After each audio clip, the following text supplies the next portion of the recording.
And welcome to our second webinar around the aspect of low-risk property investment. During our first episode, we spent time uncovering the surprising truth that there are actually property investments available to investors where well-paying long-term tenants are already living in the property and you can simply purchase it from the developer and have it managed further on your behalf.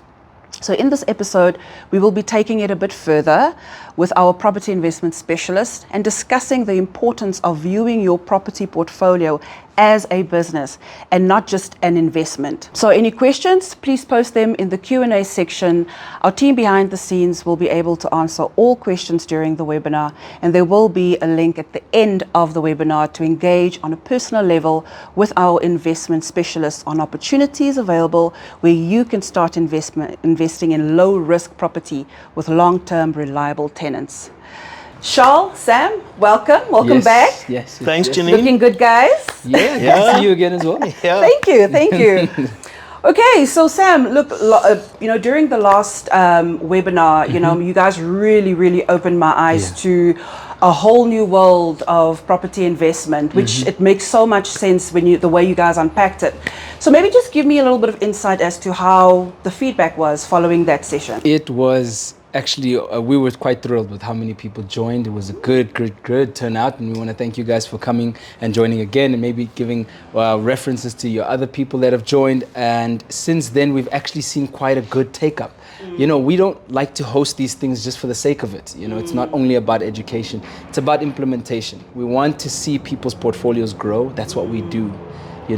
There's multiple channels, including this one, that can contribute to you increasing your knowledge, but it has to convert into actual growth in your portfolio. So we're seeing that with our investors, and they get the benefit of having their property investment portfolio actually have elements of low risk in it, which should actually avoid so many of the scars that people get unnecessarily.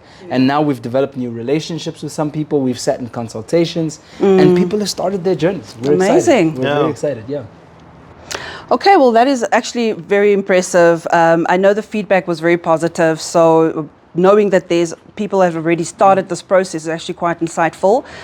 So I think, we've also received a lot of questions following that webinar, and I know your team has already answered quite a few questions.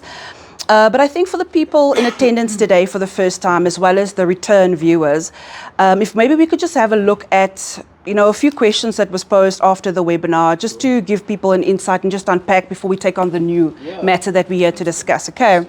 So Charles, maybe I'll start with you. What defines a property to be low risk? So I think that was, that was obviously the whole topic about the previous webinar. Low risk property investment. And as Sam said, we've had so many consultations.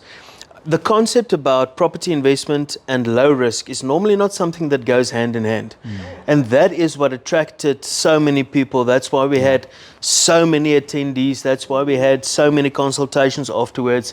And we had so many investors already, either starting their portfolio or adjusting to their portfolio and creating a bit of difference in their portfolio with the low risk opportunities. So when we're looking at the low risk concept and looking back at last time's webinar, it is all about the tenant profiling. So the time that we spent and the time that we spent in consultation with investors is very much a bit more educational, laying down the foundations, making sure that you understand as an investor first what is the fundamentals of property investment. Do you understand the risks, that is involved? Do you understand the processes? Do you understand what's required from you?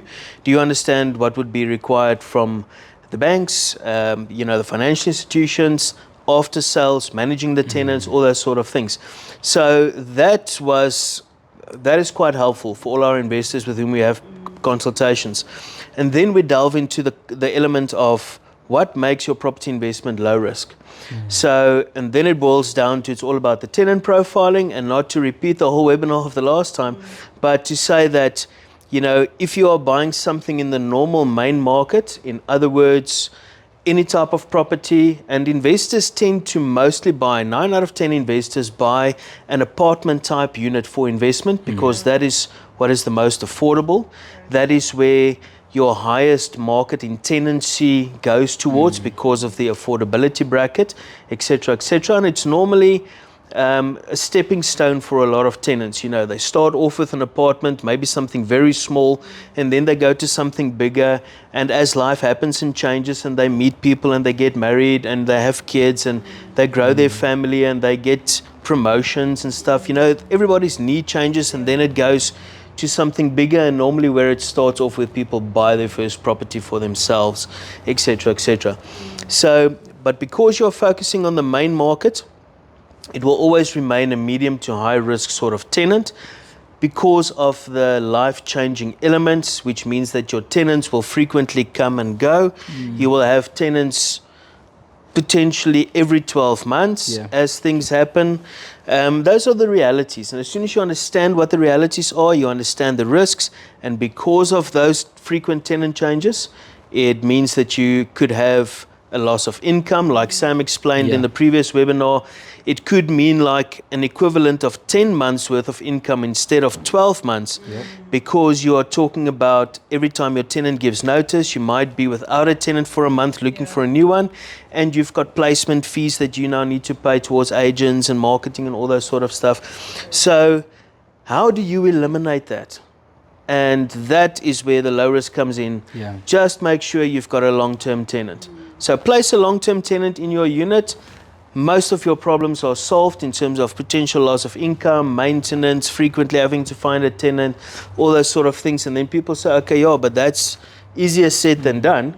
How do I get a long-term tenant? Okay, well, easy, actually. Just buy in the right sort of demographic market. And that was our over 50s lifestyle estates that we started offering.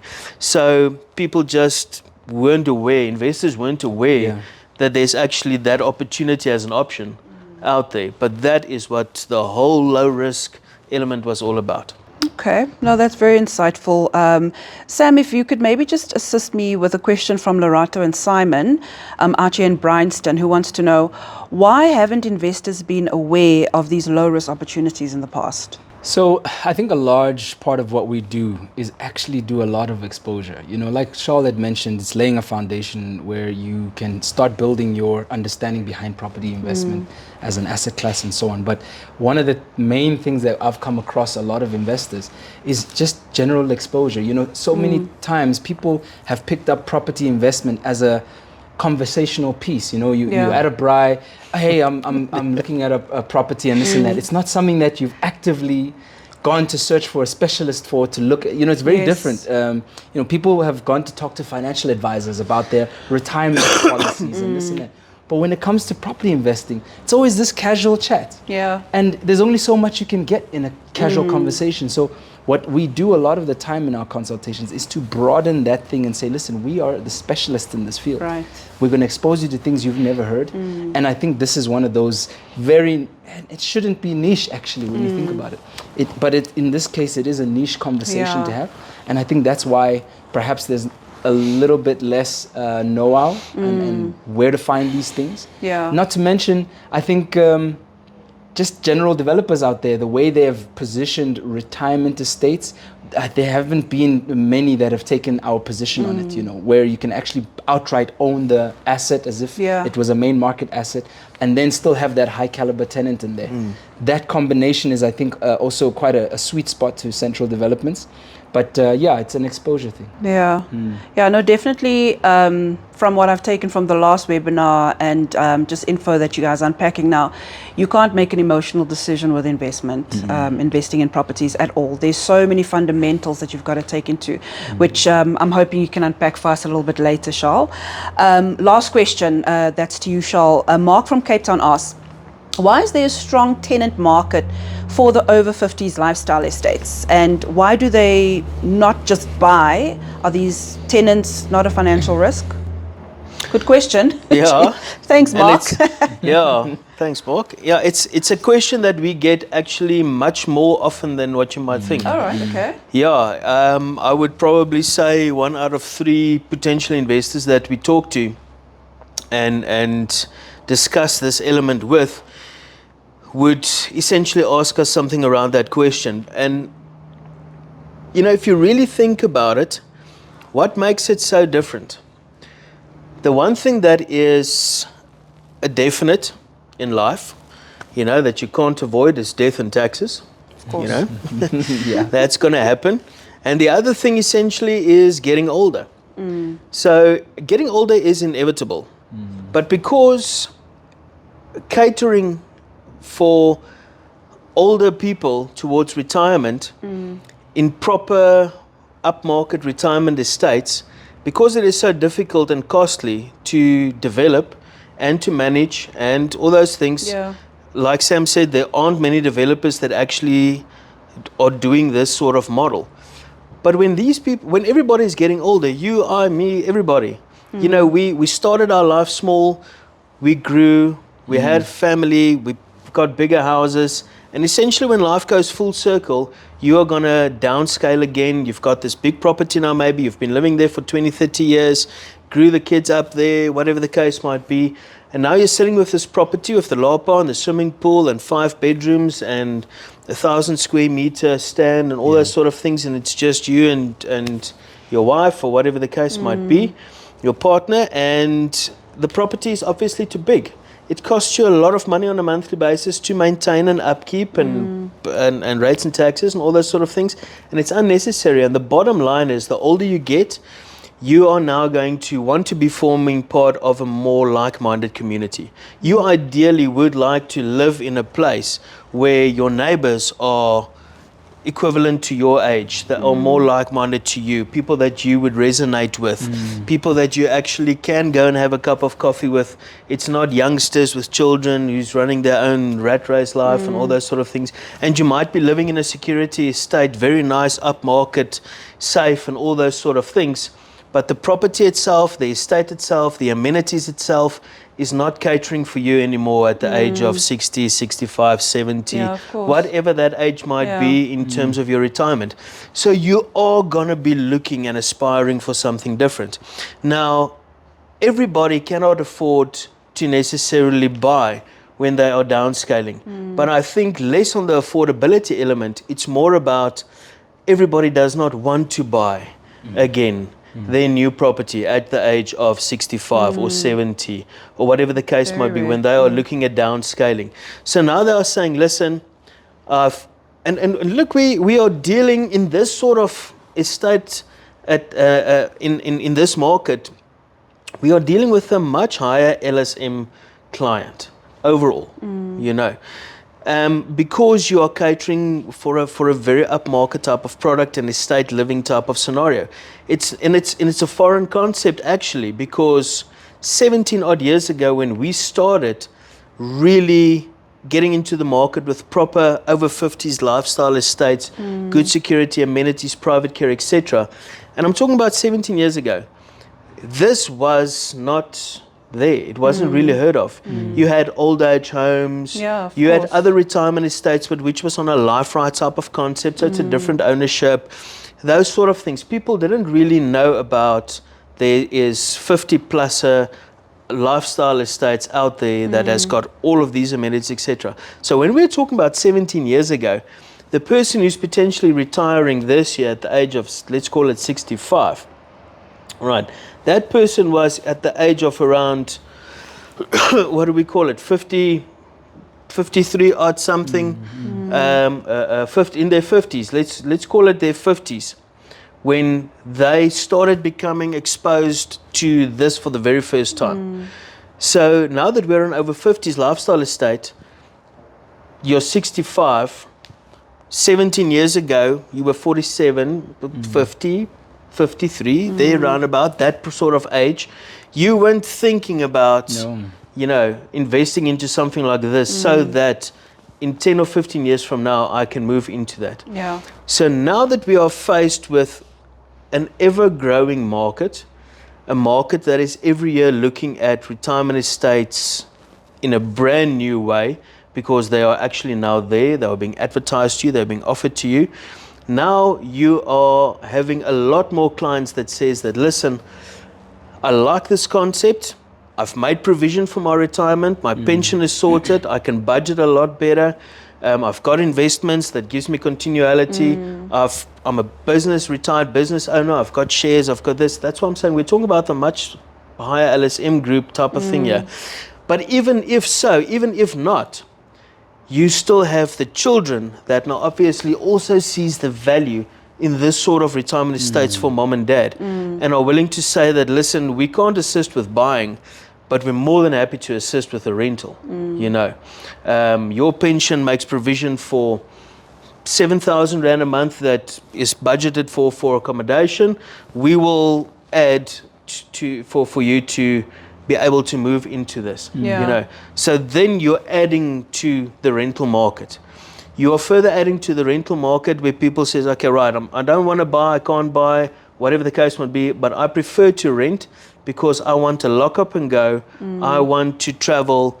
If all of a sudden something in my life changes and I want to relocate, the kids maybe move to a different province and they want me to move along, I don't have to worry about selling this property now, etc. I can, you know, fill out the lease or I can complete the lease and I can move out and we can move on and all those sort of things. And the other thing that people don't think about why the rental market is so strong is the fact that when you're reaching your older age, your retirement phase and all those sort of things, when you pass away and you've now got this property tied up in potentially you and your wife's name, your own name, or whatever the case might be, if it's not like in a trust or whatever the case might be, your estate is being held up until the sale of this property now takes place, or you are transferring this property to the kids. And that's where we also advise a lot of our retirees, not investors necessarily, but retirees who are buying for own use, to say that, you know, what is your plan with this property going forward? If you want to put it into a trust so that it continues living on, great. But if you intend to buy it in your personal names, you know, if this property is in any case going to go to the kids, why not just put it in the kid's name from the get-go, especially if it's cash, you know, and things like that. So when investors ask us the question, Ruth, you know, it's older people, aren't they financial risk? I can turn the question around and say, okay, well, let's take yourself. You are now, you know, 40 or 55 or whatever the case might be. When you are going to be at retirement and you might be a potential tenant, would you like people to think that you're a financial risk as well? No, you won't. And why? Because you are now already making provision for your retirement. You're going to be living somewhere, you know, and you just want to live where it is more conducive for you, you know, and whether that's a rental, subsidizing from your pension, whatever the case might be, the rental market is extremely strong.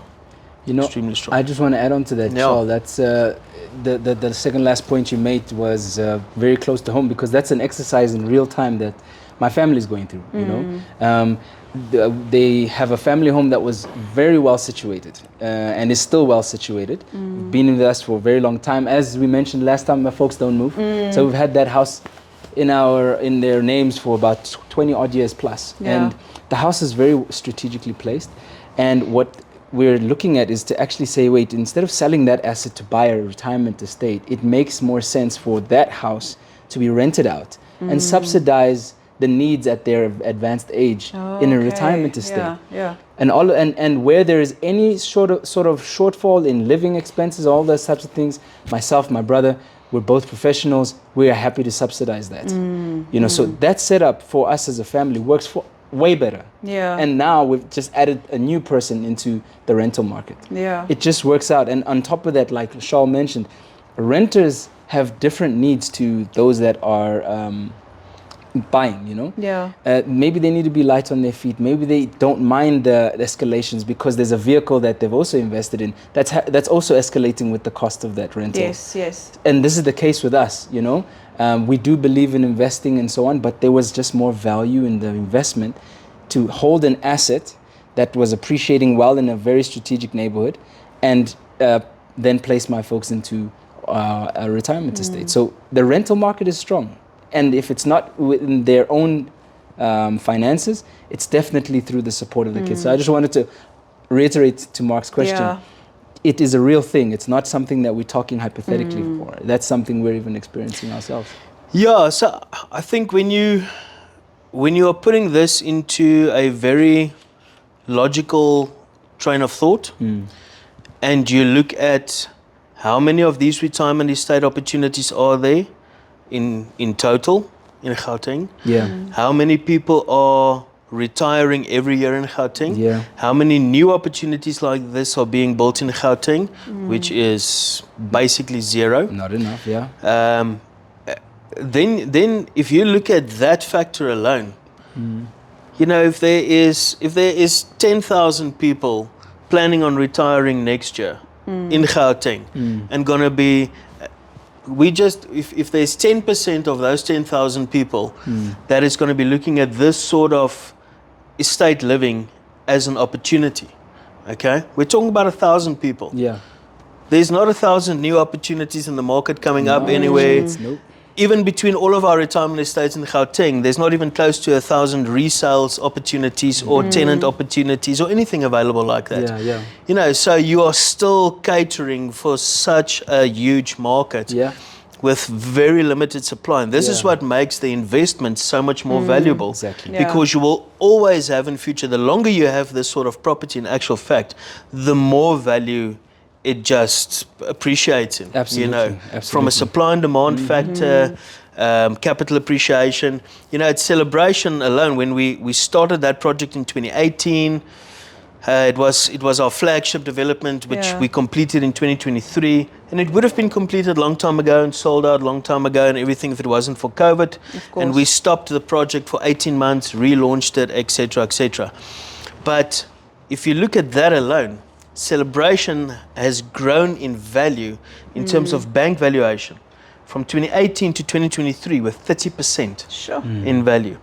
If we take it historically back to our first projects back in 2008, where we started in Pretoria with our first retirement estate and those sort of things, those properties that sold, let's call it 1 bedroom, 2 bedroom apartments for R500,000, 600,000, are now selling for R1 million Yeah. more, Yeah. you know, down the line. Yeah.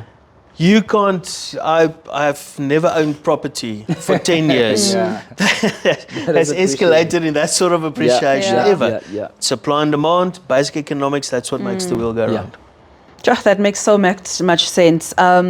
You know, it just goes to show that good investment is not just about a good ROI and the purchase price or even the area, or if it stands empty, or you've got headaches with the tenants, which won't make it an ideal investment anyway. There's so much more to unpack. But Charles, I want us to get into the principle of property investment as a business, right? We did mention that in the beginning of this webinar. What are the fundamentals that investors need to apply when looking at investment as a business that would make business sense, essentially? Look, so if we start there with that concept first, about property investment as a business, and I think Sam can elaborate for us about how it is with the tenant profiling. But when we're talking about looking at property investment as a business, firstly, it doesn't mean at all that you now need to register a business, a PTY, Yeah. in order to buy property. That's not what it means. That's not the relation. It means that there are so many similarities when buying property as an investment and starting your own business. Firstly, you need capital. Yeah. So whether you are using other people's money, i.e. bank finance, or you're using your own money, or an angel investor, or family and friends, it doesn't matter. You need capital to invest in your business. So whether you lease premises, you're going to have assets within the business. You're going to have all sorts of different asset elements to run your business, to make it feasible, and to grow it. Yeah. Even if you don't own the premises. If you bought the premises, obviously that is an asset on its own. Okay. And for owning that asset, once again, you need capital. Now, if you buy an investment property, you own that property, it's your asset. If you bought it cash, it's yours. If you are financing it, it's the bank's until you've paid it off, then it becomes yours. But the important thing to remember is that building a business or investing in property is a long-term game. Property is just so much more diverse and versatile because there's so many different ways in which you can invest in property. And property actually unlocks equity for you a lot quicker than what your own business would essentially do. So starting your own business is in actual fact, if you think about it very carefully, a lot more stressful. It requires a lot more time and effort. It requires a lot more capital intensity to start this business. You've got the staff element, and then you need to have HR, and you need to have this, and it's payroll, and it's blah, blah, blah. There's all of those elements that obviously come into building your business and growing it. Now, what you also need to understand, because growing a business is a long-term game that you want to do, you're not going to be making profit from month one. You're not going to be making profit from year one. You're not, you know, some businesses, depending on the scale and the type and all those sort of things, only start showing a profit really after a couple of years. Because whatever you are making on a monthly and an annual basis, you're pushing back into your business to grow it, buy more vehicles, expand, appoint more staff, whatever the case might be. So, you know, your turnover and your profit in a business, your profit takes a long time to actually materialize. So why should it be any different when you are looking at buying property and then you think, okay, no, well, you know, property, I need to buy a property because I want to earn an income from month one. You know, I want to have a profit from month one. I want to, you know, it's the wrong way to look at it like that, because if you're looking at it from a business perspective, if you've got cash, your own capital that you're putting into this property, all right, you require less finance. The income that you are getting is the product that you are delivering out there, and that is accommodation to a tenant. Comparable to a business, you are providing a service or a product or whatever to the market out there, and they're buying it from you, and that's how you generate your income. So now you're generating your income from a tenant. He's helping you to pay off your business, i.e. your loan that you've got. And as that tenant increases in rental every year, you are starting to make more profit on a monthly and an annual basis until your property starts reaching a point of generating more income than what the expenses are. That's quite logical, right? So if you're looking at business principles, it is very similar. It's very much the same in terms of that. So if you are not putting in any of your own money in up front, and you want to go to the bank and say, please borrow me $1 million, $1.5 million rand, 2 million rand, whatever the case might be, I want to invest in property. It means that you want to start your business. You want to grow this business. And after a couple of years, this business will allow you to unlock equity because of the capital that you've been paying off monthly on your property, on your business, that you've been getting, so that within a couple of years, when your business is starting to break even or generating a positive cash flow, you have got enough, you've got a bit more equity in that property to access, take some of that equity out, make a loan, if you want to look at it like that, make a loan from your business on your property that you've got, take some of that equity and start investing it in another property. Now you initially didn't have a deposit to put down, now you've got a deposit put down. And if you're talking about timelines, we're not talking about 10 years only down the line when you can start doing that and things like that. We're talking about within the first 3 or 4 or 5 years. The more expensive property you actually buy, the bigger access to equity you are going to have in the same amount of time than a cheaper property that you are buying. Cheaper properties, excuse me, cheaper properties are not typically low-risk properties. They attract a different sort of tenant, different sort of market, etc. Lower-risk properties tend to be a bit more expensive because it's that old saying, you pay for what you get and you get what you pay for type of thing. So now, if you buy a bit more expensive, You've got a higher portion of equity that you can access later on, a loan from your business.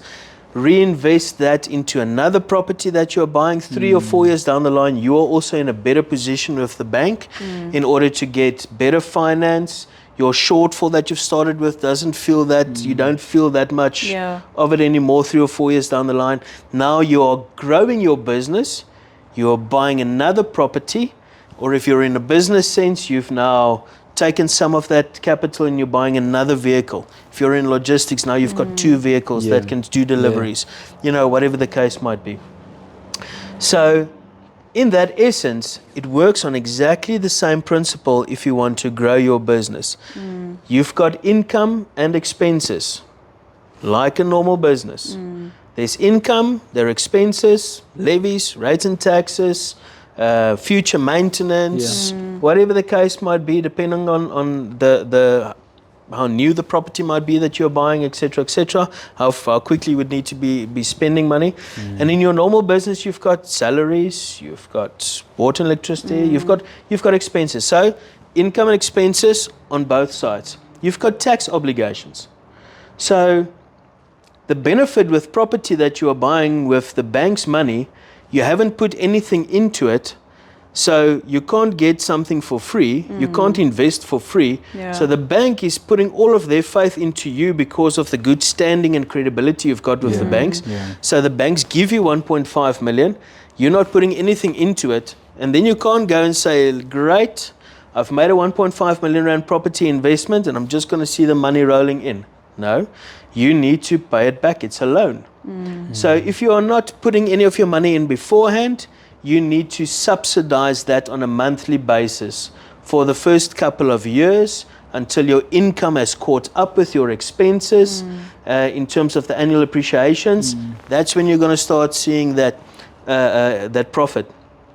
Now, if you've got tax obligations with SARS are interested in taxing your profits. SARS, We've seen it happen, yeah, you know, capital gains tax or whatever the case might be. If you bought a property cash, and that's why I wouldn't advise a savvy investor, if he comes to me and he says, listen, I've got 2 million rand, I want to buy your best investment property that you've got, I will never advise him to buy one property cash. I'll say, right, let's look at your financing ability, your credit scoring, etc. Let's take that 2 million, let's split it across 3 or 4 properties with big deposits, and let's finance the balances on all of those properties. All of a sudden, you're starting with 4 properties at once instead of 1. Very good advice. You know, because property or business is about scaling. You want to scale your business so that when you retire one day with your business, you've got a potential paid off property asset base with 10 properties that you've bought. 8 of them might be paid off, 2 of the others you might still have small bonds on or whatever. But now you've all of a sudden got a 15 million rand asset base business, which is basically paid off, and you are getting 150,000 rand, 200,000 rand a month income from this business. You've got your expenses that you need to pay, you've got your tax obligations that you need to do because it is a positive income, but that you want to do when you retire one day. If you bought a property cash now and it gives you 10,000 rand a month additional to your monthly salary, guess what? It's not tax free. That 10,000 rand a month, you can take your expenses off, but the balance, that profit, you need to add. And if you add 100,000 or 70,000 rand on top of your current salary bracket or your company's income bracket or whichever entity you bought it in, you need to add that or declare that at the end of your tax financial year. It's part of your tax submissions. And then instead of showing a loss of 70,000 rand for the financial year, you're showing an additional profit.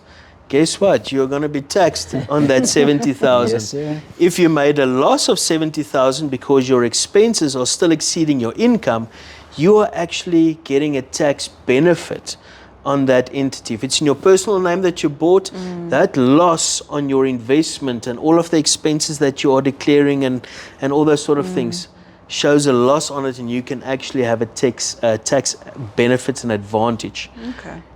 towards this business of yours. You can't pay tax on losses. You know, it's on profits.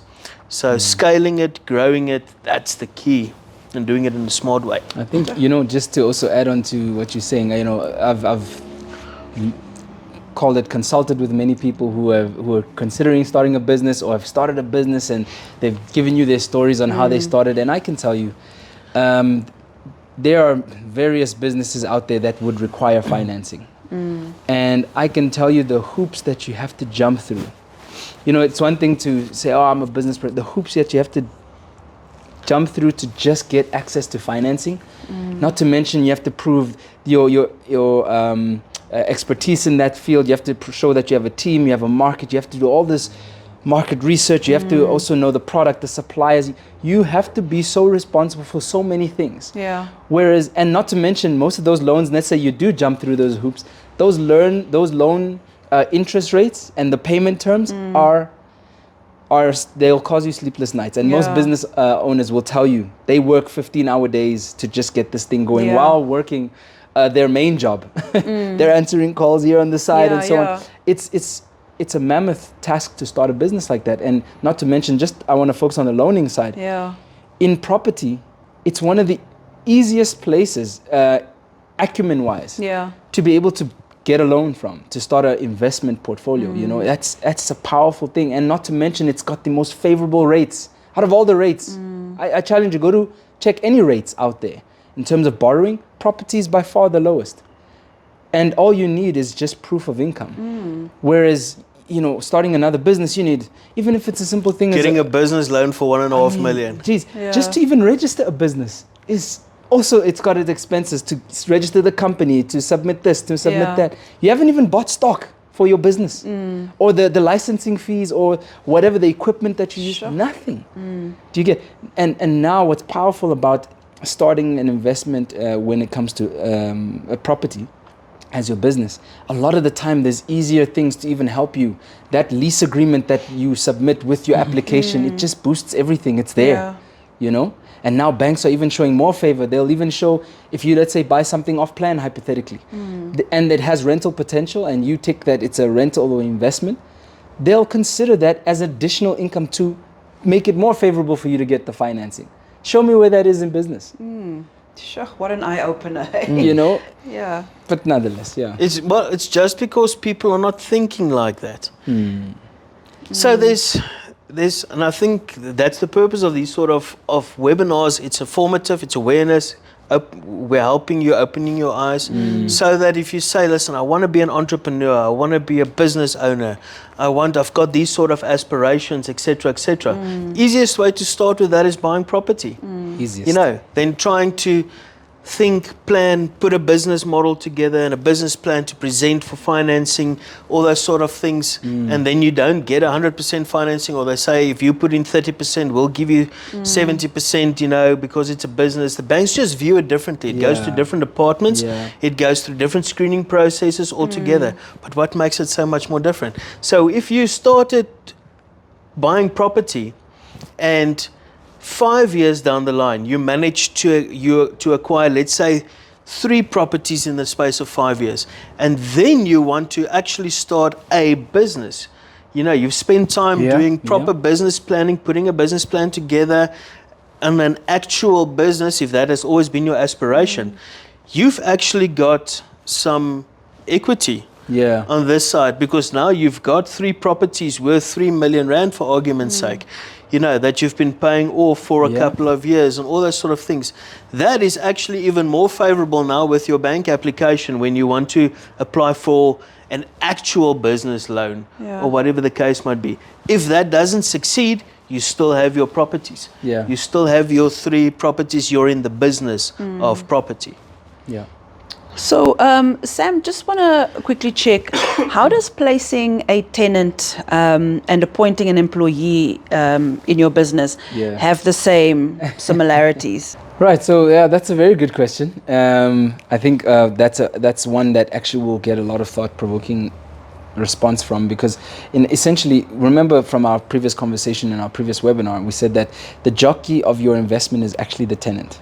And similarly so in your business, apart from you being the owner, the ones who carry the functionality, operations, all of those types of baseline successes is your employees. So if your employees are chaotic, not showing up, absconding from work and taking leave without notice, all those types of things, it really compromises the integrity of your business and its functionality. The same is true for a tenant. You can just imagine if a tenant takes 3 months leave of paying, and they just don't pay you. It crumbles the integrity of your business. It shortens your investment horizon over that span of 12 months, so to speak, And I think those are avoidable when it comes through, like, for example, the screening process. People take that for granted, especially folks who are just new at this. Also, some people who have very large portfolios just take it for granted, like, it's just 2 units that are just delinquent. You shouldn't. I think you always want to optimize the strength of your business, because rental income is strong for portfolio growth. I'm such a portfolio growth person. I love it. So anything that impedes that process has to be looked at. Screening is a very important thing. You get to find out what the person does. Are they married? If you can spread the risk of the loss of rent from just one person to two, that's always great. Is there anybody else next of kin? What jobs do they do? You know that there's some types of jobs that are seasonal. What is their contract type? Is it contract based, or is it long-term permanent employed? Do they have evidence of all of these things on a bank statement? Let's see what their expenses are. Look, if they're running into overdraft every single month, you'll see it on that bank statement. And that perhaps shows you mismanagement of funds. Trust me, when it comes down to it, they are going to go to work, they are going to feed themselves, and they're most likely going to pay their creditors. But they're going to pay you half rent, they're going to pay you a little bit there, give you some lip service stories, this, that, and that's going to hurt your investment. So screening is absolutely paramount. If you don't have that experience, lean on somebody who's a property professional, or lean on a credible managing agent that can make sure that they screen these people, And the same is true for the employee. I mean, just to even get into some jobs, you go for 4 interviews and a psychometric test and a aptitude, and you get different levels, meet and greet, and so on. Why should it be different for somebody who's going to arguably be in your unit for quite some time? It's important to know who that person is. Also, references work, just like in the job market. Who did you work with before? Who did you stay with before? Did you leave that place well? Now, sometimes people can tell you all sorts of things, right? And they can give their number of their, mom or brother or whatever the case may be, to answer the phone on the other side. But there are tools, and one of them is TPN, Tenant Profile Network. It literally is a combination of people's credit score and their tenant profile, meaning how well they paid their rent, which is a tool. Look, there are some 1 or 2 gaps in it. The previous landlord would have to have uploaded their rental payment behavior. But in most cases, you find that people have been staying in multiple units over their 10 for 5 years period. There'll be able to be enough data sometimes. And those tools can greatly assist you. John, if that tenant was managed or appointed through a managing agent and so forth, they do that automatically. Yes, so that history is all there. Guys, thank you. This was so insightful. Again, an eye-opener. So much to unpack, and I'm sure as the viewers you have a lot of questions, but I would definitely encourage you to click on the link so that we can help you start grow your property portfolio. So just in conclusion, do you have any closing remarks for our viewers today? I think from my side, guys, once again, we are available. We're here. We're doing this webinar to make ourselves available to those of you that are joining. And maybe you who have joined might not be in the place to, but know somebody who is. Connect them with us. There's a link that's going to be there posted in the comment section. Click on that. Create a one-on-one session with us, and let's have you implement. That's very, very important. Don't keep theoretical for too long. For sure. Yeah. Excuse me. It's been a long one. So I think from our side, it is definitely to add on what Sam says. This webinar was not just another webinar to be informative and what's the next step from there. The next step from there is we do have low risk investment opportunities available to investors. We want to discuss it with you. click on the link, inquire further after this webinar, share it with your friends and family, you know, and people that might also be aspiring property investors. Yeah. Let's just go to the next step. What is the next step? The next step is let's go into a personal consultation. Let's analyze what your needs are. Let's analyze what your abilities are. Let's see how we can match it up with any investment opportunities that we've got, and then go from there. We offer you the assistance of bank financing through to all the major banks. It's a seamless process. You don't need to worry about it. And we will assist you with the tenant management and everything along with that. So take the next step, inquire. Let's start the journey. I think that's basically it. There, Thanks, he said it. He said it. So don't sleep on this massive opportunity here. But I want to thank you, Charles and Sam, and thank you, viewers, for joining us today. And thank you for your time. So until next time, happy investing. Yes.